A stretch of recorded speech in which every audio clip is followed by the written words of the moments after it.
भूतिया हवेली का रहस्य। वह रात अंधेरी और खौफनाक थी। गांव के किनारे पर एक हवेली खड़ी थी जो किसी भी वक्त गिर सकती थी।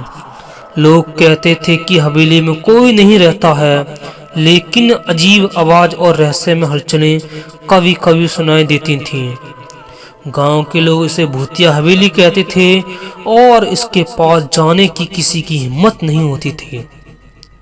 एक दिन गांव में एक नया लड़का आया। उसका नाम मोहन था। वह एक साहसी लड़का और हमेशा नए रोमांच की तलाश में रहता था। जब उसने गांव वालों से हवेली के बारे में सुना तो उसकी रुचि और बढ़ गई। गांव वालों उसके बार बार समझाते रहे, वह हवेली बहुत खतरनाक है, वहां मत जाना, लेकिन मोहन ने उनकी एक न सुनी। एक रात मोहन हवेली की ओर बढ़ा।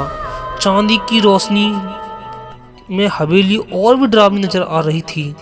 वह धीरे धीरे हवेली के पास पहुंचा। दरवाजे की खौफनाक क्रैकिंग साउंड को सुनते हुए अंदर घुसा। अंदर घुसते ही उसकी नजर अंधेरे में उलझ गई, लेकिन उसने एक जलते हुए दीपक की हल्की सी रोशनी देखी। उसकी उम्मीद थी कि शायद यहाँ कोई बेहास कहानी का हिस्सा हो, लेकिन वह अनजान था कि वह जो करने जा रहा है वह उसे कहाँ ले जाएगा। हवेली के भीतर कदम रखते ही हवा में अजीब सा सन्नाटा था। मोहन ने कुछ कदम और बढ़ाए। अचानक उसे किसी के ठाकों की आवाज सुनाई दी। वह कांपते हुए पीछे मुड़ा, लेकिन सामने कुछ नहीं था। वह घबराया बल्कि आगे बढ़ा। उसकी नजर हवेली की पुरानी फोटो और दीवारों पर लगी तस्वीरों पर पड़ी। एक तस्वीर उसकी नजर में स्थिर हो गई। यह एक पुरानी महिला की तस्वीर थी जिसके चेहरे पर एक खौफनाक मुस्कान थी। मोहन धीरे से पूछा, तुम कौन हो? सिर्फ सन्नाटा और अचानक कमरे में एक ठंडी हवा ने मोहन के चेहरे को छुआ।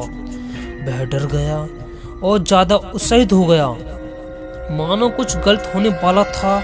अचानक एक दरवाजा खुला और खौफनाक सी छाया मोहन के सामने आ खड़ी हुई। मोहन की हिम्मत टूट गई। उसकी आंखों में डर था, लेकिन उसने अपने आप को संभाला। तुम कौन हो? मोहन ने कांपते हुए पूछा। उस छाया ने कहा, तुम मेरे घर में क्यों आए हो? वह छाया किसी महिला की थी, लेकिन उसका चेहरा कटा हुआ था। उसकी आंखें अंधेरे में चमक रही थी। मोहन की आवाज भी रुक गई। उसके होश उड़ गए। महिला ने एक कदम और बढ़ाया और मोहन से कहा, तुम मेरे घर की शांति को तोड़ा है, अब तुम्हारी मेरी सजा भुगतनी पड़ेगी। मोहन ने भागने की कोशिश की, लेकिन जैसे ही वह पलट कर दौड़ा, कमरे की दीवार उसके रास्ते में आ गई। वह फिर से घबराया और भागने की जगह खो दी।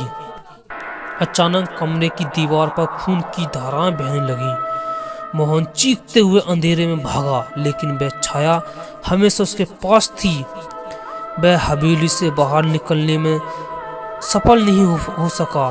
उसकी चीख हवेली की दीवारों में समा गई। अगले दिन गांव वाले हवेली के पास गए, लेकिन मोहन का कोई भी निशान नहीं मिला।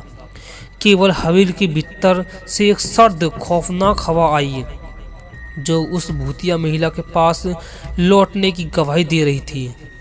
गांव वाले कहते हैं कि अगर आप हवेली के पास गुजरते हो तो आपको मोहन की आवाज़ सुनाई देती है, जो बार बार कहती है, वह वहाँ है, वह वहाँ है। और गांव के लोग सावधान रहते हैं और किसी को भी उस हवेली के पास